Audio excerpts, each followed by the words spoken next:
Ce qu'il faut savoir, c'est que je fais partie de ce qu'on dit les enfants de l'indépendance. C'est-à-dire qu'on est préadolescent. Quand nous changeons un jour de drapeau, le bleu, blanc, rouge est remplacé par le orange, blanc, vert. La Marseillaise va être remplacée par l'abidjanaise. Et on est encore jeune, mais en même temps, on a entendu parler tout autour de nous dépendance, dépendance, dépendance. Parce que dans ma famille, on ne parle pas forcément, on ne parle pas français. Je fais partie de cette génération née, donc sujet français, sous le drapeau français. Et puis bon, va venir plus tard l'indépendance, autour de 14-15 ans, je sais pas. Donc, le rêve, c'est-à-dire qu'on va nourrir beaucoup de rêves, on va être plein de rêves parce que nous ne comprenions rien de ce que c'était l'indépendance, qu'est-ce que ça voulait dire. C'était plutôt dans toutes les chansons, dans les fêtes, et je suis soninké, donc supposé être du nord, plus haut, c'est-à-dire les origines, mais né à la frontière du Ghana, dans l'Indénié, donc à Bengourou, qui est ma ville natale. Donc je suis né chez les Akans, dans une autre culture. Et disons que la Côte d'Ivoire que je vais connaître, la nouvelle Côte d'Ivoire indépendante que je vais connaître, tout le monde était frère, tout le monde se connaissait, les gens... mes parents étaient là sur 2 générations dans cette région, jamais connu de différence. C'était religion islamique, mais les autres, soit chrétiens, soit animistes, ce que j'aime pas d'ailleurs comme mot, mais étaient des amis, on les voyait vivre ensemble, on a grandi ensemble. Plus tard, bien sûr, je vais partir sur Abidjan pour mes études secondaires, et c'est là où je vais m'inscrire dans une école d'art dramatique. Ma rencontre, cette fois, avec une langue, une culture, c'est-à-dire la France, non plus, je dirais même universelle, à travers le théâtre, va me donner une grande ouverture, puisque quand j'arrive, je suis très jeune, quand je commence à l'École nationale d'art dramatique en même temps, être blanc ou noir n'était pas trop dans mon... Je jouais le poil de carotte. On me dit il était rouquin et tout ça. Qu'est-ce que c'est un rouquin? Bon, peu importe. Ce qui était important, c'était les sentiments humains. Rencontrer Roméo, jouer Laurent Zassio, jouer le Cid, les conflits humains, c'est-à-dire des esprits humains. Et en même temps, une autre façon d'aborder la langue, non plus livresque, mais parler. Et voilà comment ma rencontre avec le théâtre va être ma rencontre avec l'autre, avec l'ouverture sur le monde. Ce qui était important pour moi, c'était quels sentiments vivaient les humains. Et si je jouais dans Shakespeare, je voyais autour de moi, parce que le peuple Akan, c'est ce qui je suis né à Bengourou, une grande culture royale. Il y a un roi, j'ai toujours vu des rois, j'ai toujours vu des grandes fêtes, des fêtes de l'image, des fêtes de l'igname plutôt, et de l'or, de l'or, de l'or. Il m'arrivait même de dire, il n'y a pas très longtemps, que quand j'ai des souvenirs, je sentais le parfum de l'or. Je m'imaginais ça, parce que tout était tellement beau, tout était tellement fort, peut-être les encens ou quoi, je me disais, c'était l'odeur, c'était le parfum de l'or. Donc, tout ce qui pouvait être conte de royauté, moi je les avais sous les yeux. C'est ça, c'est-à-dire que mon métissage est cela, c'est-à-dire cette culture à Caen, ce n'est là, mais cette résistance aussi, comme on sait, des gens quand ils sont émigré, quand ils ont bougé, ils gardent très fort leur culture. Donc j'ai eu encore plus fortement la culture soninké, mandingue, alors que je suis né carrément dans la forêt. Ce qui fait que je parle bambara, je parle malinké, et je connais plus raconter des histoires des chansons de gestes du Mali, des histoires des empires du Mali. J'étais vraiment, je pense que, je pensais à l'époque que bon, ben, tout Africain était comme ça. Et bien, quand arrive l'indépendance, en 1960, bon, ben écoutez, on va peut-être devenir des pilotes. Qu'est-ce que ça veut dire l'indépendance? Non, non, non, non, il n'y aura plus de travaux forcés dont on vous en parlait. Euh, Vous allez remplacer les Blancs. Ah bon, tiens. Et bon, moi, on décide de m'envoyer à l'école française, très tardivement d'ailleurs. Et mon évolution va se passer dans un rêve, avec beaucoup de rêves. Ceux de ma génération, beaucoup rêvaient. Un jour, les Blancs vont partir, c'est nous qui allons être à leur place. Ah bon, d'accord, mais donc il faut s'instruire, il faut connaître beaucoup de choses, il faut s'ouvrir. Pourquoi on va demain inventer tout? On va pouvoir inventer toutes ces machines. Pourquoi? C'est des humains. Le complexe de l'impossibilité n'a jamais traversé mon esprit à ces moments-là. Je me disais, c'est difficile, mais tout est possible. Le fait déjà de pouvoir dessiner une lettre, mettre une lettre à la suite d'une autre, et puis, et puis former des mots, pouvoir s'exprimer, ben, c'est bon. Euh, mais les rêves vont commencer à prendre des chocs dès les premiers coups d'État, dès qu'on entend plus tard le Nigeria avec Tafawa Balewa. C'était d'une violence pour des enfants que nous étions de voir dans les journaux des images atroces de gens pendus. On dit, mais qu'est-ce que c'est que cette histoire? Je croyais qu'un président de la République, ça pouvait même pas mourir. C'était tellement puissant, et le divin est là, c'est-à-dire que chez nous, les Soninké, le pouvoir est quelque chose qui émane du divin. Donc, oui, on ne pouvait pas imaginer cela. Mais on se dit toujours, peut-être ça ne va pas arriver à nous. Plus tard, bien sûr, je vais faire mes études d'art dramatique, venir en France. J'arrive à une période faste aussi, c'est-à-dire après mai 68. Les gens avaient laissé les cheveux pousser, il y avait les Beatles, il y avait le mouvement Mao, le quartier latin. On passait tout notre temps dans les cafés, à entendre, on s'est dit, mais le monde est si merveilleux, c'est tellement beau. Et on appartient à des nations jeunes, on a une fierté d'appartenir à ces pays-là, d'apprendre le plus de choses, d'échanger avec des Sud-Américains, d'échanger avec des Asiatiques, d'échanger avec des Français qui étaient complètement alors carrément engagés dans une lutte, celle qui va me marquer aussi, c'est-à-dire la justice sociale et ou mieux, ou mieux que la culture, les arts, pour rencontrer des hommes extraordinaires, des hommes généreux, des hommes ouverts sur le monde. Voilà. Bien sûr, on entendait parler d'un Nkrumah, juste à la frontière. Donc nous voyons, parce qu'en 58 déjà, c'est le premier État indépendant dans la sous-région, qui venait tous les week-ends faire des fêtes, faire et repartir. Oui, après il va y avoir la Guinée. Je crois, non, c'est pas 58, je crois que c'est 57, Nkrumah, je crois. Et le référendum, plus tard, en 58, avec De Gaulle, qui va faire sa tournée pour soit rester dans la communauté française, soit une indépendance totale. Bon, on entendait Sékou Touré en Guinée qui parlait d'indépendance totale, disant nous préférons la pauvreté dans la liberté à l'opulence dans l'esclavage.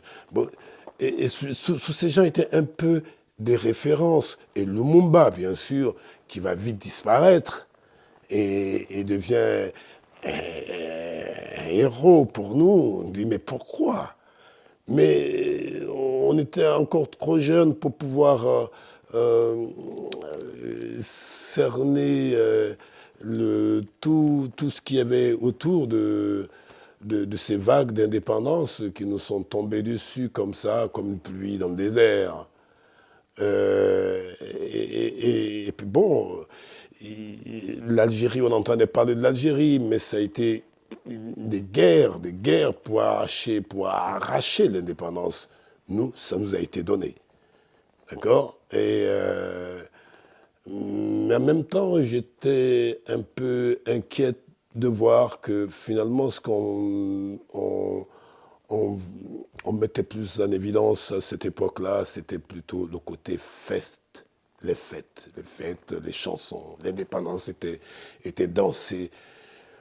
Et puis, à l'âge de 17 ans, 18 ans, on va commencer à remettre en question, on va commencer à se poser des questions. C'est-à-dire que 10 ans après nos indépendances, vont surgir des aînés, des gens comme Bernard Zadi, mais surtout venant du milieu universitaire, qu'on écoutait avec beaucoup d'admiration, qui étaient pour nous des savants.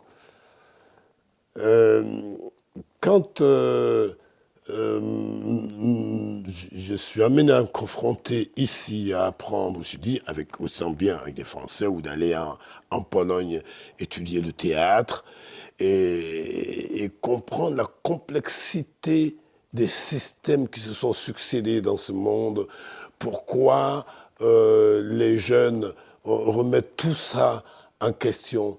C'est une période extraordinaire, tant sur le plan de la peinture, des livres, de ce qu'on lisait, des échanges que nous avions avec nos camarades européens ici ou d'autres pays africains. Euh, C'était quand même, j'aime toujours dire que c'était une belle époque et qu'à nos retours dans nos pays respectifs, beaucoup vont disparaître, soit parce que les pouvoirs qui étaient à l'époque parti unique, on dit ah celui-là c'est un révolutionnaire, celui-là il tient le langage révolutionnaire. Mais les choses que nous tenions comme langage ici dans les cafés pouvaient t'amener en prison dans certains pays. Mais le mien, c'était l'insouciance parce que mon pays, je me disais, bon, République démocratique, oui, maintenant je connaissais à peu près, j'avais à peu près ce que voulait dire être démocrate ou démocrate. Bon, ok. Euh, mais vite, très vite, on va comprendre, dans beaucoup d'autres pays africains, des coups d'État, des chutes, des intellectuels extraordinaires qui disparaissent dans les geôles. Et nous disions, ben enfin la Côte d'Ivoire, ça va, hein, c'était un pays tranquille, c'était la démocratie, ce qu'on disait, c'était un pays très démocrate. Euh, L'inconscience ou la fougue de mon âge, une vingtaine d'années quand je reviens dans mon pays, était déjà de remettre en question nos indépendances. Le pouvoir unique, et puis les rêves qui nous avaient été procurés par d'autres aussi, parce quand même on a rencontré, quand j'étais avec des Sud-Africains, on parlait de problèmes de Che Guevara, de tout ça, on parlait de Mao dans les rues de Paris, et c'était interdit dans beaucoup de pays africains. Comme si chez nous, il y avait une telle assurance que le peuple n'allait jamais bouger, que bon, ben, voilà, cette insouciance m'a permis de faire des créations, dont un spectacle qui s'appelle donc C'est quoi même, où déjà, depuis la naissance de l'homme, jusqu'au moment où un homme va devenir, va avoir le pouvoir parce que les autres vont le mettre sur pied et qui va se mettre à piétiner les autres, jusqu'à ces indépendances qui commençaient pour nous à ne pas être véritablement une véritable indépendance, parce que maintenant, une maturité était là, on commençait à mûrir, du moins, on commençait à mûrir, on commençait à se poser de véritables problèmes, des questions et des réponses.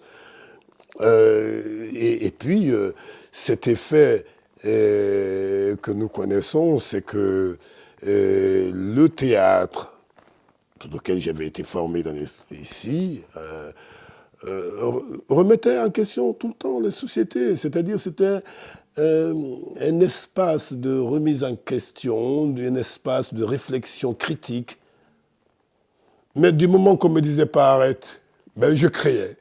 Je créais et j'avais autour de moi des gens comme Bernard Zadi, paix à son âme, des gens comme le professeur Cauchy ou Laurent Gbagbo, qui était, alors ils étaient universitaires, venaient tous autour de là, regardaient les créations et comment on fustigeait avec humour, sans donner le nom à qui que ce soit.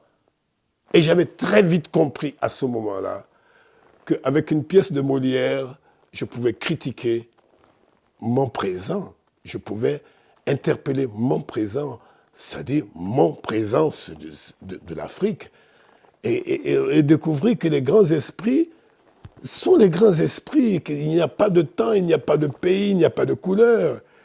La seule spécificité, c'est d'être des humains qui sont capables de détruire ou de construire des choses les plus magnifiques. Et puis, plus tard, je vais commencer à me rendre compte que oui, ça, jouer, ça pouvait être dangereux. Et on va commencer à nous taper sur les doigts, mais de façon très subtile. On n'a jamais eu de réelle censure jusqu'au moment où on va monter une pièce qui s'appelle L'œil de Bernard Zadi. Alors, comme l'indique l'œil,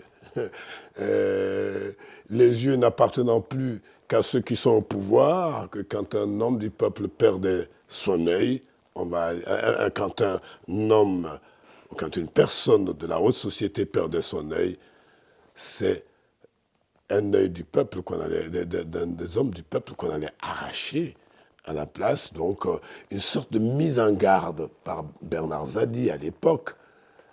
Et après la représentation de cette pièce, première censure, je vais connaître la censure pour la première fois. Et l'auteur, avec beaucoup d'humour, me dit, c'est nous qui avons raté. Je dis, pourquoi? Il dit, mais non, il faut que dans ta mise en scène, il faut que tu fasses une mise en scène de telle manière à échapper à la censure. Être plus malin que le censeur. Et là, oui, tu as gagné, mais si le censeur gagne, il faut considérer que tu n'as pas réussi ton coup. C'est-à-dire ce côté jeu avec le pouvoir, et la scène me donnait un lieu extraordinaire. Et aussi l'autre aspect qui était la mémoire. Oui, il y a des pièces qui nous ramenaient sur l'histoire, et c'est important. Et à l'époque, on entendait parler de Gandhi, on entendait... Et commençait à voir des films, on voyait des films indiens. Et petit à petit, tu te rends compte que n'importe quel film véhiculait toujours un message, soit de Nehru, soit de Gandhi, mais il y avait quelque chose. Et que, comme disent les Grecs, s'amuser en instruisant. Le théâtre avait cette fonction, cette force. Mais lorsque ça devenait le lieu où tout le monde venait, il y avait le stade le dimanche, mais les autres jours de la semaine, les gens étaient au théâtre. Il y avait une saison théâtrale en Côte d'Ivoire à l'époque. Donc tous les genres, que ce soit comédie, comédie musicale, tragédie, tout se jouait. On avait vraiment eu à vraiment voyager dans l'histoire du monde à partir du théâtre. Mais je vais être amené, après l'interdiction de la pièce de Bernard Zadi, de repartir en France encore. C'était mon premier exil volontaire à ce moment-là. Et ma rencontre avec des gens comme Wole Soyinka, je vais avoir la chance de jouer avec Wole Soyinka sur scène au TNP à Paris pendant 1 an. Et un homme qui avait lancé cette histoire que le tigre ne chante pas sa tigritude, pourquoi le nègre chanterait-il sa négritude, qu'on ne chante que ce qu'on a perdu. Pendant que les autres se tapaient sur la poitrine à l'époque, nous, on contestait déjà cette Afrique qui commençait à dire « oui, on est meilleur, on est ceci ou cela ». Ok, d'accord, mais le peuple avait peut-être besoin, sorti de la colonisation, de se redonner confiance.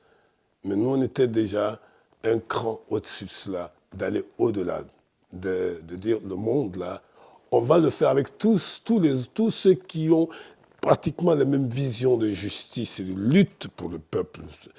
Et voilà, c'est peut-être une déformation professionnelle, mais cela va me pousser sur le chemin de l'exil. Et puis je reviens de temps en temps, créer, en réunissant des fonds ici, et je repars. Mais j'avais déjà été pendant 3 ans professeur d'art dramatique en Côte d'Ivoire, après ma formation bien sûr en France.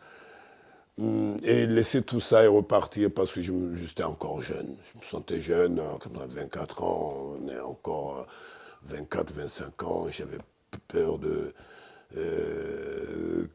chose à cette époque-là, c'était de m'arrêter. Et voilà, d'autres rêvaient de devenir des présidents, d'autres rêvaient de devenir des grands médecins, d'autres devenaient... Moi, par la force des choses, c'était d'être un homme sur des planches, ou devant une caméra, et puis avoir la chance de voir reconstituer des histoires fabuleuses que j'avais reçues quand j'étais enfant, de Sundiata. Vous parliez tout à l'heure de...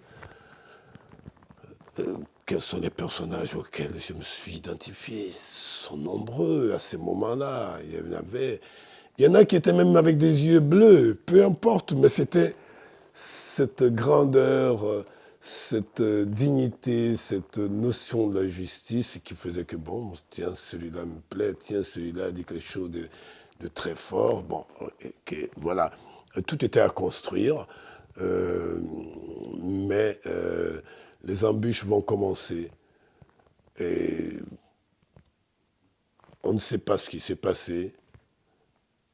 Peu de temps après l'interdiction de la pièce L'œil de Bernard Zadi, le théâtre de la cité en Côte d'Ivoire, de la cité universitaire, donc les étudiants n'avaient qu'à descendre. Le théâtre était toujours plein.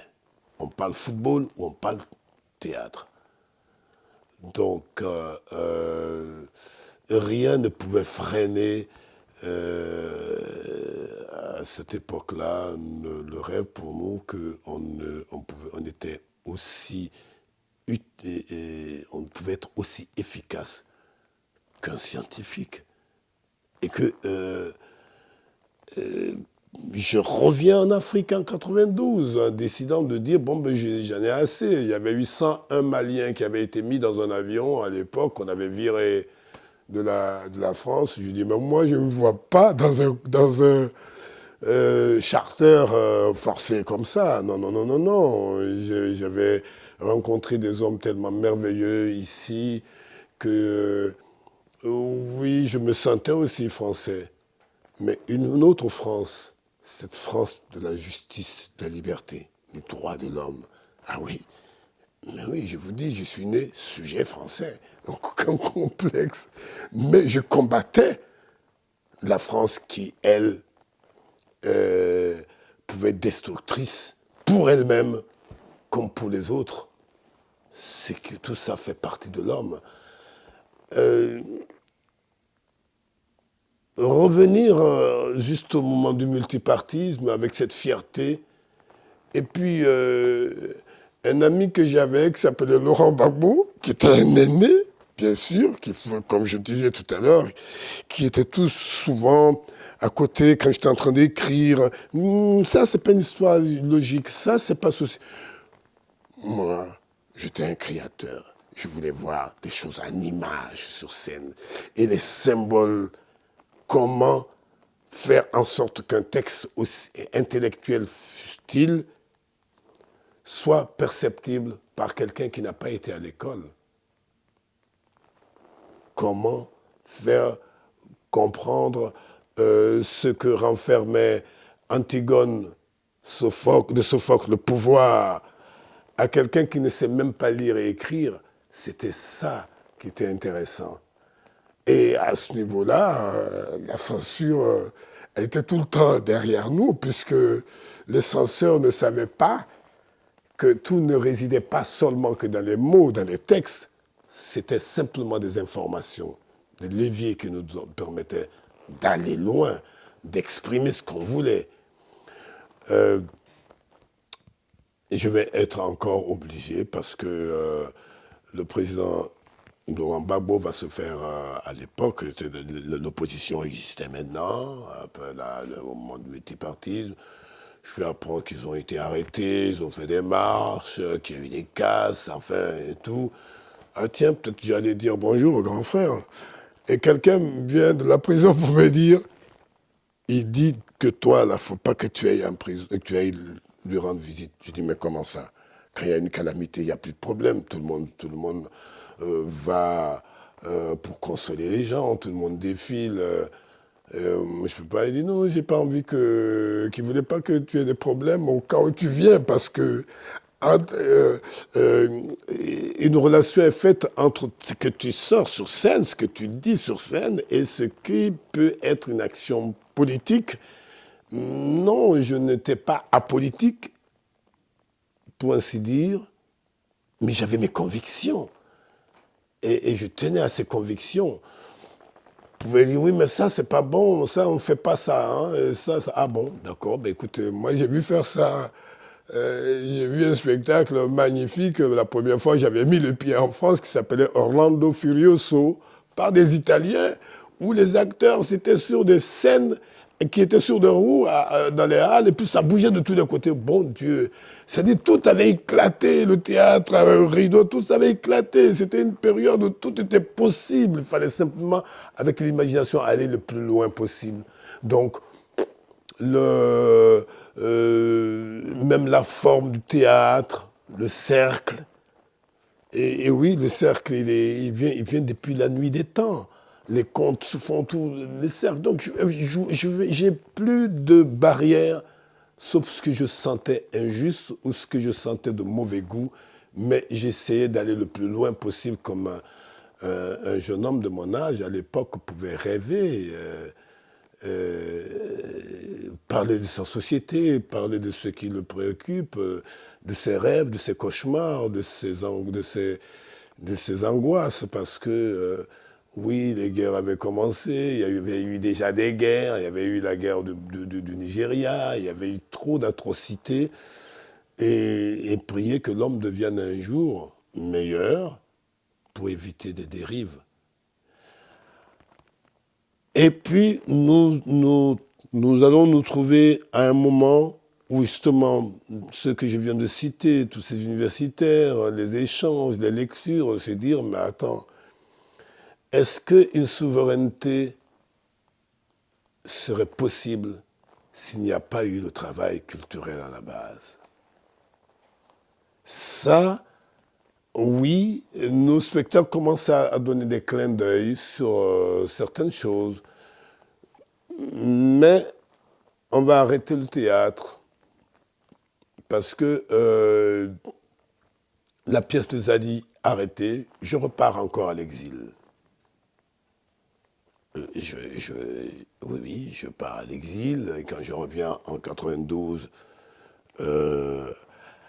après des créations, et puis l'emprisonnement des, des gens du FPI à l'époque, euh, tout redevenait encore dangereux. Et cette fois, quand je me déplace, puis j'avais quand même commencé une carrière ici en France, euh, je sens qu'il faut que je parte. Même je ne dis pas qu'il faut que je sentais, mais j'étais poussé à nouveau à repartir, cette fois avec femme, enfants, et tout encore dans un conteneur pour repartir, je crois, en 93, je crois, quelque chose comme ça. On est obligé de quitter encore l'Afrique. Je reviens encore dans mon pays d'adoption. Je pose encore ma valise.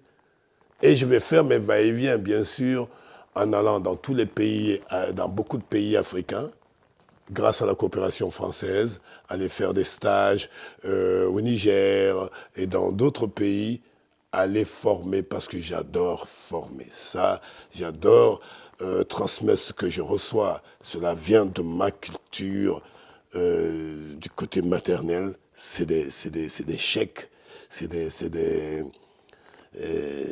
maîtres coraniques. C'est que le savoir qui vient de Dieu, quand tu l'as, tu dois transmettre. Donc, bon, moi, mon savoir était de transmettre mon art aux jeunes, comme je l'avais eu à faire, et que j'avais eu la chance aussi de bénéficier de ces échanges que la France avait avec certains pays, aller former des jeunes comédiens, certains qui avaient mon âge, bon, peu importe. Je reviens en France. Là, cette fois, je n'étais pas trop fier de quitter l'Afrique.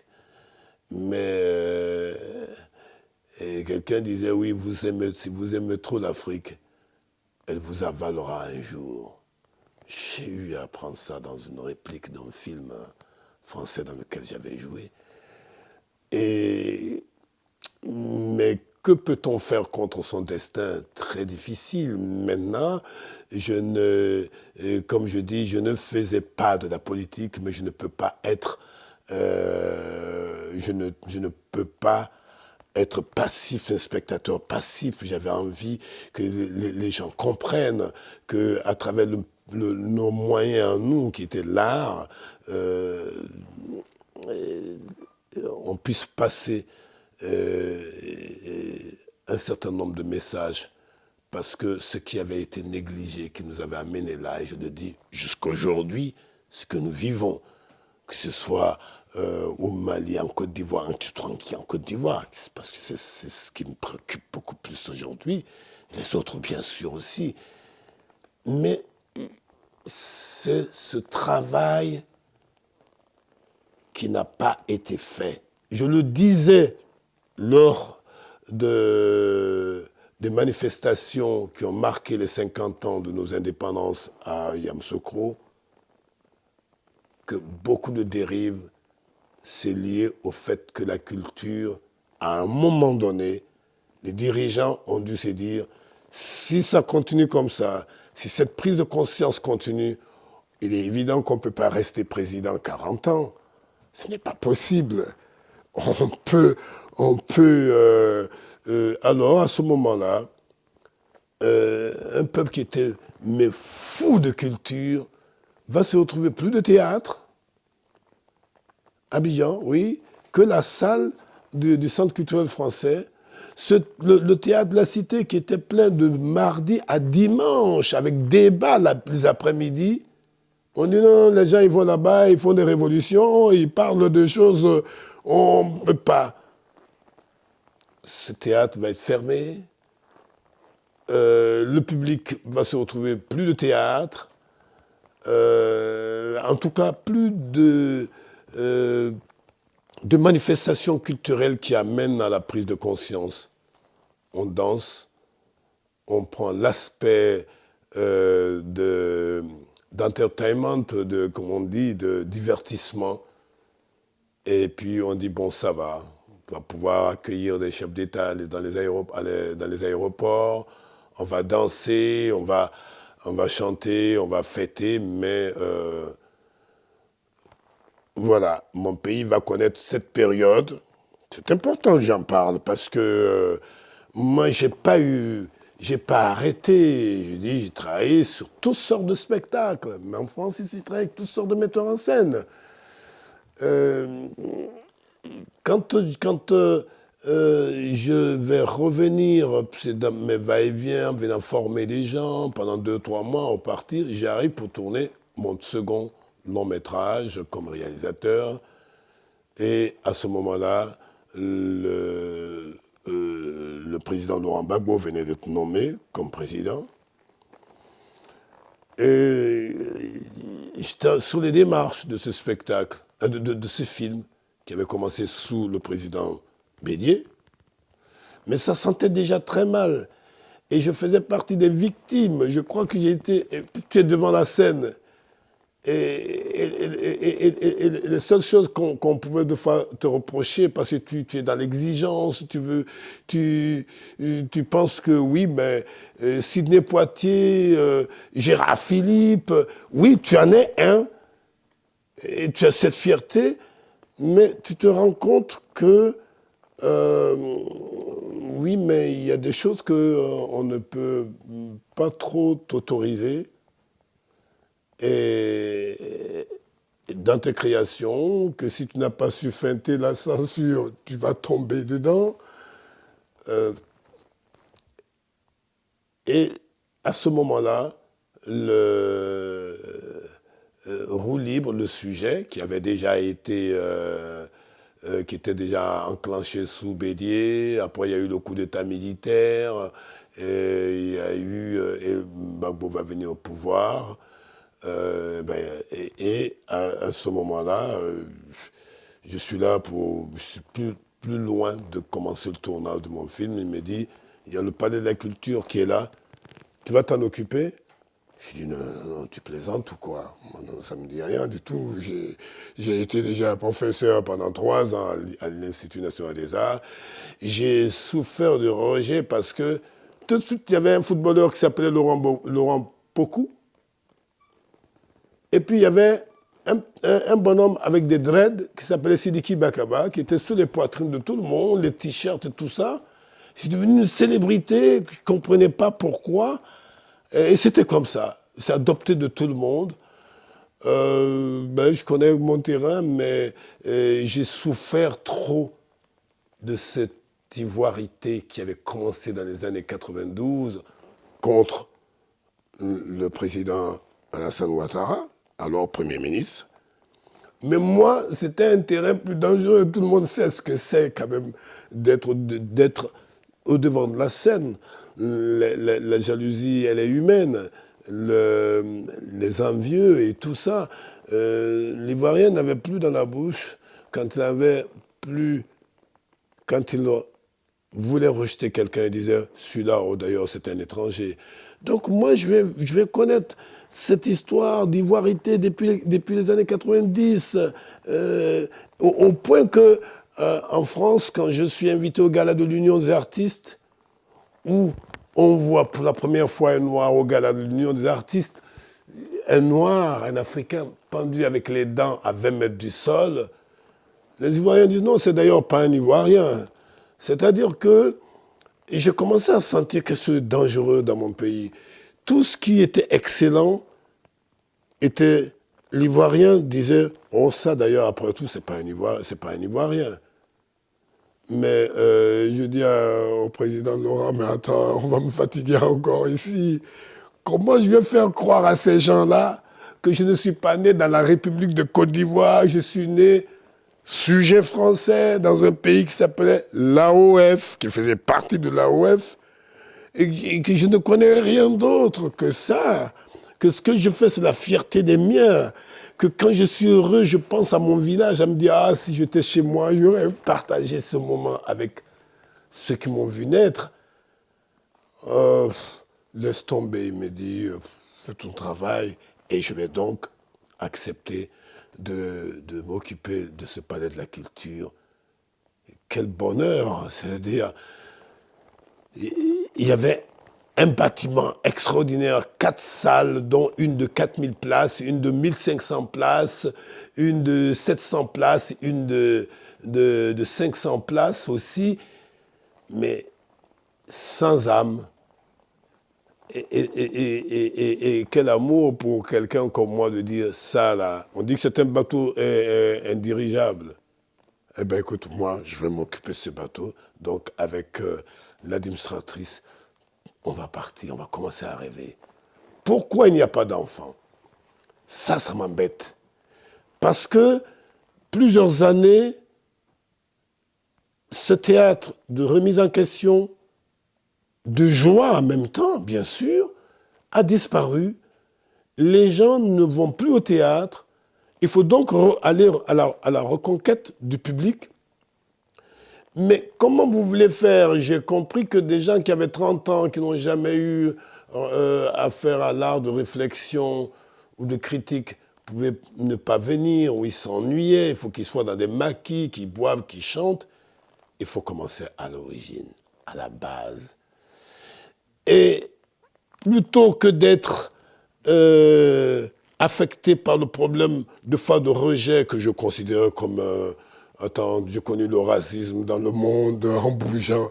C'est pas histoire d'ivoirité qui va m'arrêter. Non, j'étais trop déçu de cela parce que je prenais tout ça avec beaucoup d'humour. Mais s'il n'y a pas d'enfants, le travail va être ça va être presque un coup d'épée dans l'eau. Et il n'y avait rien de prévu pour les enfants dans cet espace. Je demande un jour au président de la République, je cherche un avion, une carcasse d'avion. Il me dit, mais attends, qu'est-ce qui t'arrive? Il va déjà interloquer à côté de moi, c'est-à-dire des messieurs sérieux étaient là en train de dire, mais attends, ce monsieur avec ses dreads, qu'est-ce qu'il est en train de dire? Un avion? Déjà, il veut un avion? Parce que qu'est-ce que c'est que cette histoire? Je dis non, c'est pour faire une bibliothèque pour les enfants. Je l'ai vu regarder tout le monde comme ça autour de la table. Il a dit, vous voyez, c'est pour ça que je lui ai confié le palais de la culture. Et pendant 1 an, 2 ans, on va se battre pour trouver cet avion qui se trouve être le premier Fokker du premier président de la République de Côte d'Ivoire. Un objet symbolique. Et je vais démonter cet avion, l'amener au palais de la culture, l'installer et en faire une bibliothèque d'enfants à l'intérieur, et sous l'aile, une grande scène qui permet de faire du théâtre, des contes et des dédicaces de livres sous l'avion, et une cabine son et lumière qui était représentée par une espèce de tour de contrôle, de sorte que quand on voit de loin, on a l'impression d'un petit aérodrome. C'était un espace polyvalent qui existe encore là. Et j'avais aucun problème. C'est-à-dire que je n'avais pas de parti pris. Quand il y a un conflit, il y a 2 responsables du conflit. J'appartiens, comme je dis, au groupe du Nord. Mais un des arguments qui a été avancé était de dire qu'on rejette les gens du Nord. Et ce rejet, de quelque soit nature que ce soit, je me suis toujours opposé à ça. Et donc j'étais en même temps victime aussi, avoir été victime. Parce que je n'ai jamais intériorisé de me victimiser, d'être victimisé dans ce genre d'ignorance. Et c'est à ce moment-là que j'ai lancé que la guerre, le conflit qui est en Côte d'Ivoire, est un conflit de manque de culture. J'ai vécu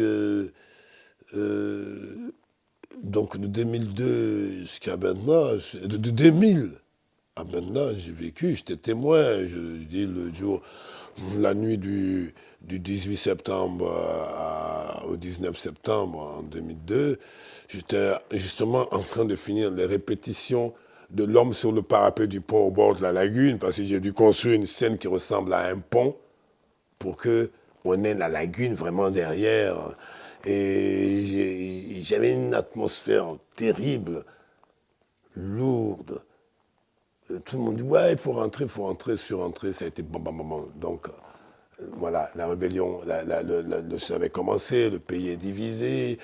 Euh, oui, la dérive était là. Le fait qu'on n'ait pas pris en compte l'homme à l'indépendance et qu'on s'est mis à dire, voilà, on a la plus belle ville, la Côte d'Ivoire, c'est vraiment une Suisse africaine, tout brillait, mais on va commencer à ne plus s'intéresser à tout ce qui touche l'esprit, à tout ce qui touche une réflexion réelle. Les, les professeurs avaient des cols souvent moisis. C'était vraiment pas là-bas qu'il fallait aller pour rouler dans des grosses euh, Mercedes. C'était des gens qui croyaient. C'était comme on le sait partout, des enseignants, c'est des gens qui viennent donner. C'est tout. Euh, je vais vivre les premières heures, mais atroces, de, de, cette, de cette guerre, c'est-à-dire, voilà, le pays scindé en deux. Oui, il y a eu beaucoup de tentatives pour essayer de réunifier. Ça n'allait pas jusqu'au jusqu'à quelques années plus tard, on va brûler des armes avec l'espoir que maintenant la paix revient. À chaque fois, on dit oui, mais ça va revenir. Et j'étais convaincu que de toute façon, ma petite culture africaine me disait tout s'arrange toujours avec le dialogue. C'est-à-dire, quand il y a un problème, c'est sous l'arbre, ça va se faire.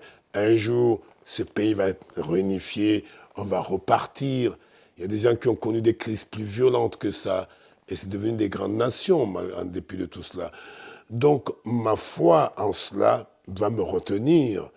L'administratrice va dire, ben oui, mais reste, on ne peut pas partir maintenant, effectivement. Euh, oui, je disais au président, mais non, mais c'est pas.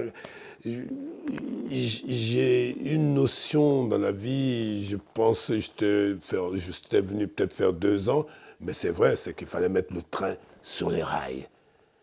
Donner à ce lieu tout, même des arbres. Il y a des centaines d'arbres qu'on a plantés.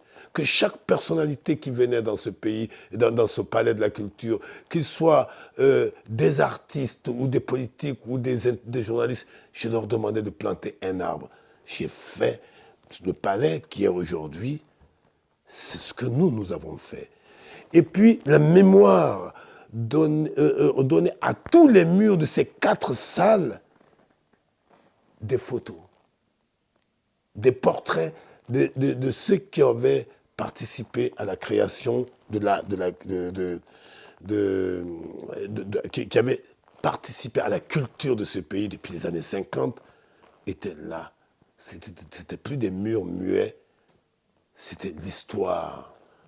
Musiciens, hommes de théâtre, cinéastes, peintres, tous étaient là-bas.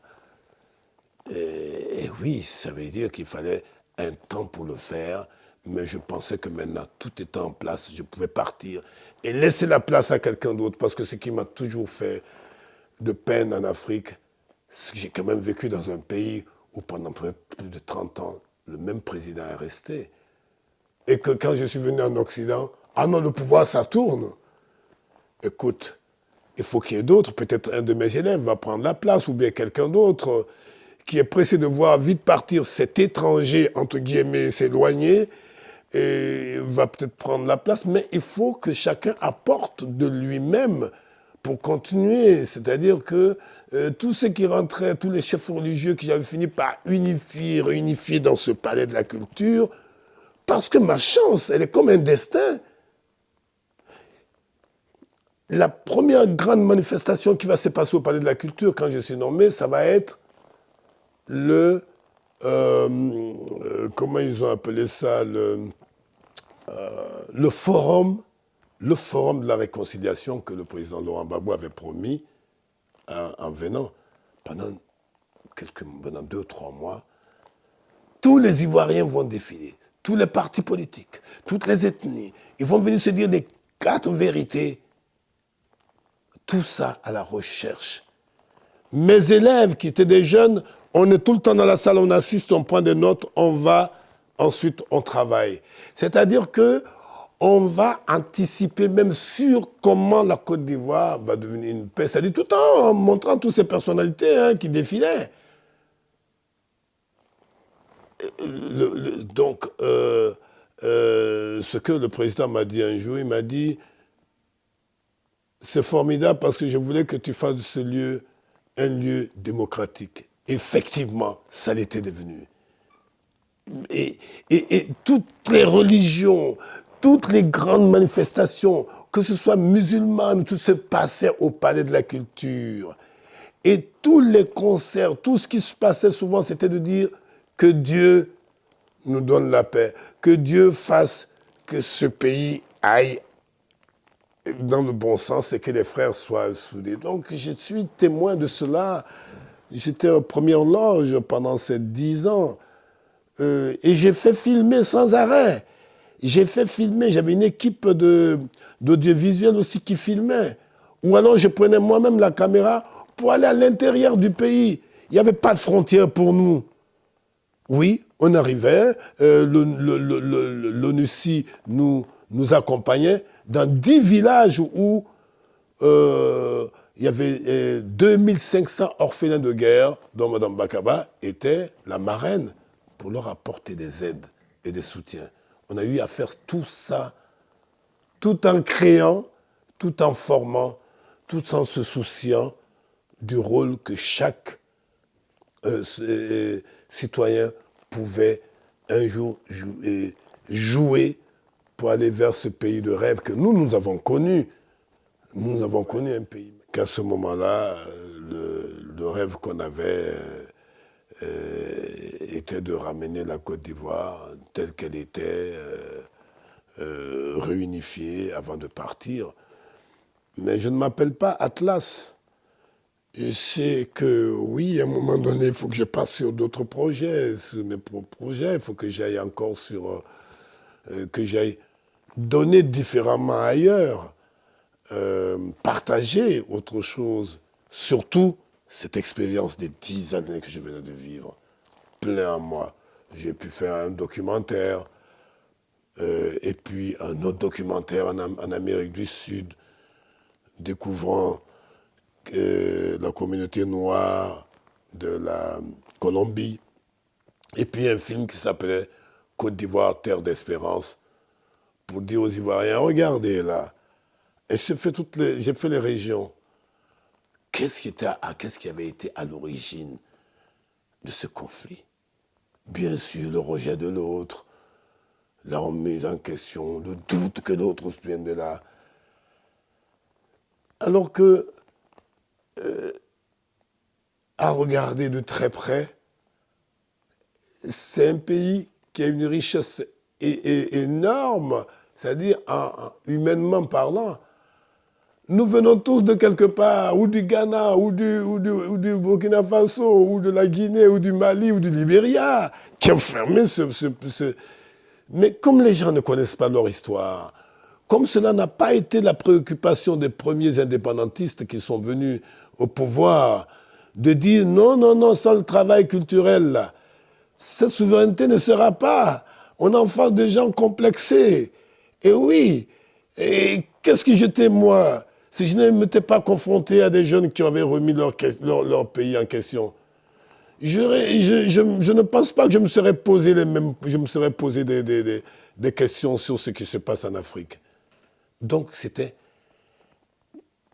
j'ai compris que le rôle, et le président le disait d'ailleurs, il se tenait la tête parce qu'un jour, à table, il y a quelqu'un qui a osé, encore, c'est-à-dire, peut-être gentiment, un ministre ou quoi, qui dit comme ça, mais Sidiki, toi, tu es d'où? J'ai vu le président tacitement se décomposer, il le regardait pour lui dire, je vous ai dit qu'il est d'Abengourou, non? Ça suffit, non? Couper, casser, parce que c'est une chose qui lui faisait très mal. C'est cette histoire d'ivoirité. Aujourd'hui, on l'attribue. Vous savez, on dit quand la hyène veut manger son petit, elle l'accuse de sentir la chèvre. Eh bien, écoute, dès cet instant-là, à partir de cette logique, bon, je regarde tout ça, j'écoute tout cela, mais je savais qu'une des choses qui lui faisait très mal, c'est qu'on dise que tel Ivoirien n'est pas Ivoirien. Mais surtout que celui que lui, il a connu, qui avait autour de 14-15 ans, et qu'il a vu grandir, qui a une passion de son pays, qui pendant son exil ici, quand il marchait, quand on était ensemble, je ne parlais que de l'amour de mon pays et de l'Afrique. Donc, il y a quelque chose qui vient de donner, parce que, qui vient de donner, qui laisse une carrière pour venir travailler pour son pays. Comment encore des gens peuvent dire ça? Et se dire que ça le faisait très mal. Et ce jour-là, après, quand on était tous les deux, il me dit, mais le problème ivoirien est trop complexe. À un moment donné, lâcher une chose et partir, accepter que quelqu'un d'autre prenne le relais. Si l'Afrique avait fonctionné comme ça, à tous les niveaux, tu arrives, tu es médecin, tu as formé quelques médecins. À un moment donné, tu dis, bon, je laisse ce CHU, je pars ailleurs. Si on avait été capable de ça, je suis sûr qu'on aurait connu, on aurait évité pas mal. C'est s'accrocher souvent à où on est assis. Donc en tout cas, c'est l'artiste que je suis, qui a donc cette culture métissée, qui voyait comme ça. Non pas, pourquoi, je dis, pourquoi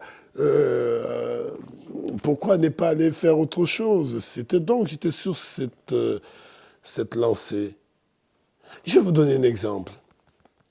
On a monté des œuvres, même de l'histoire, comme l'exil d'Albouri du Sénégalais Cheikh Ndao, la résistance face à la pénétration coloniale, qui va être obligé de partir avec son peuple à l'exil plutôt que l'esclavage. Ou alors il disait ceci, mourir sur les champs de bataille n'est pas la seule forme de bravoure. Tu as en face de toi des gens qui ont des canons, nous aujourd'hui c'est des avions, on a vu Abidjan. Tu as en face de toi des canons, des armes à feu, toi tu n'as que des lances. Tu vas affronter quoi? Il a préféré partir, faire son repli tactique avant le général de Gaulle, bien avant. On est au 19e siècle. Et il est parti avec son peuple à Albouri. On a monté cette pièce. On a eu à monter aussi l'exil d'Albouri. On a eu à monter Île de tempête de Bernard Dadier, la Révolution française, les îles, particulièrement Haïti, Toussaint l'ouverture, face à Napoléon. L'amour qu'il avait pour Napoléon en même temps, et que l'autre ne l'entendait pas.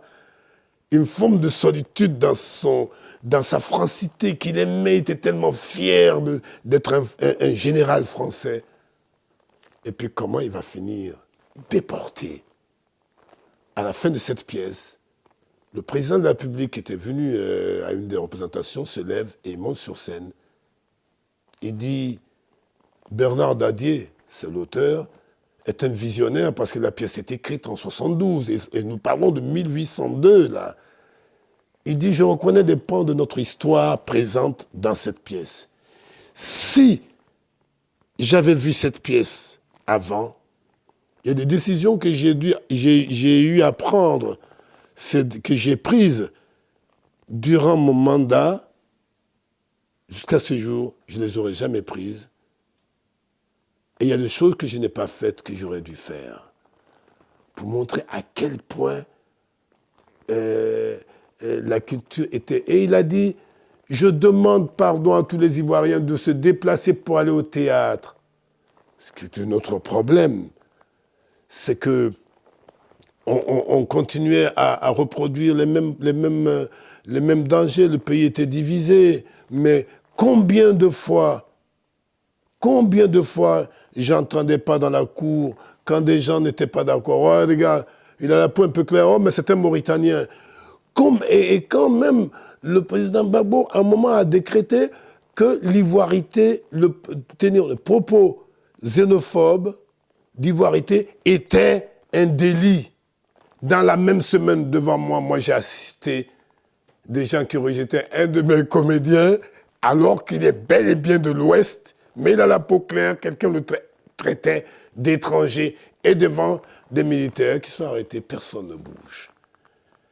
C'est pour ça, je dis, quelque part, il y avait une très grande solitude chez lui. Il y avait non pas de compréhension, mais des gens qui n'entendaient rien d'autre, qui ne...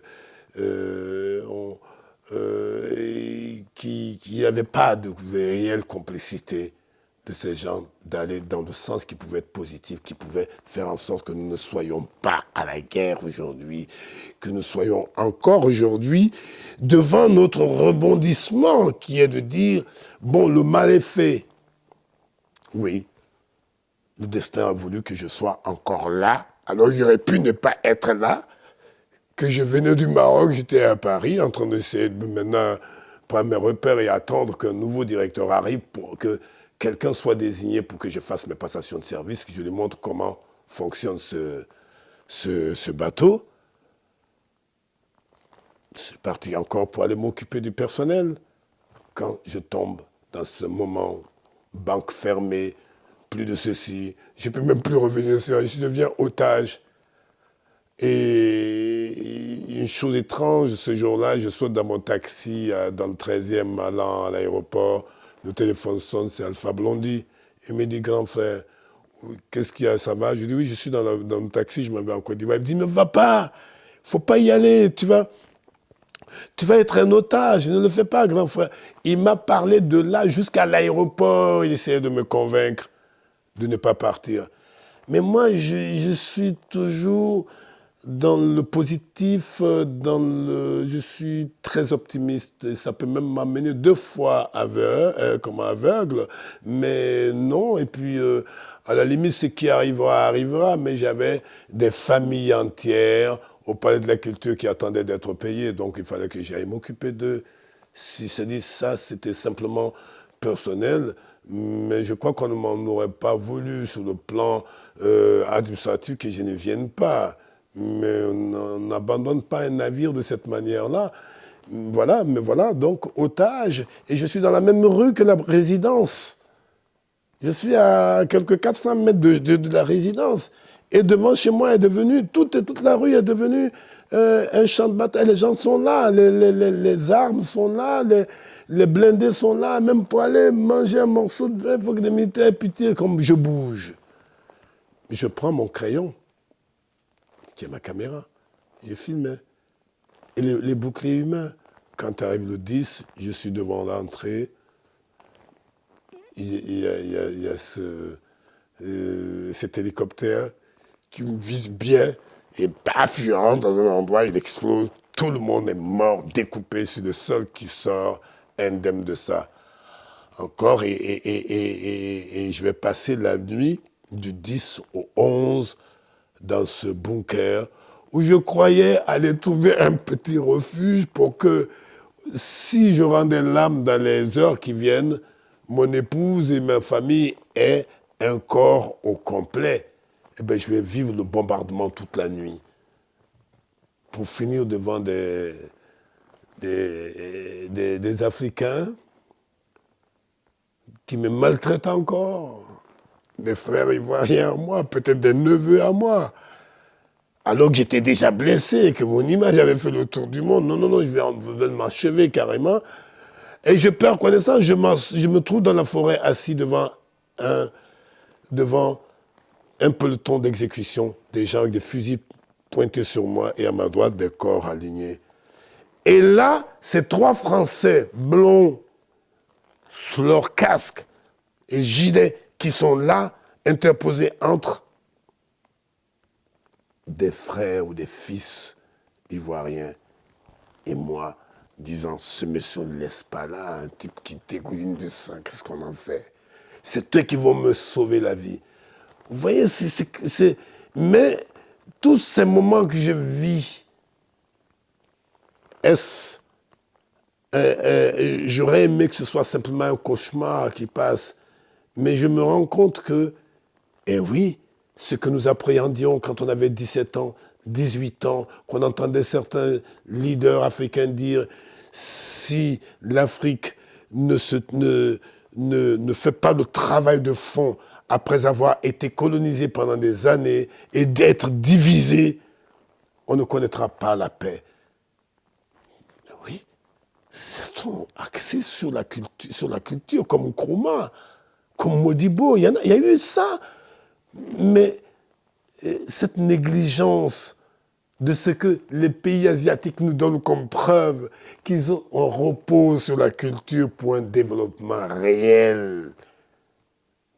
Si le petit Ivoirien, c'était une de mes dernières suggestions, si depuis la maternelle on lui disait d'où tu viens, ah toi tu es tant, mais tes origines sont au Libéria, toi tu es tant, tes origines sont au Ghana, c'est merveilleux, si toi tu es mandingue, on regarde.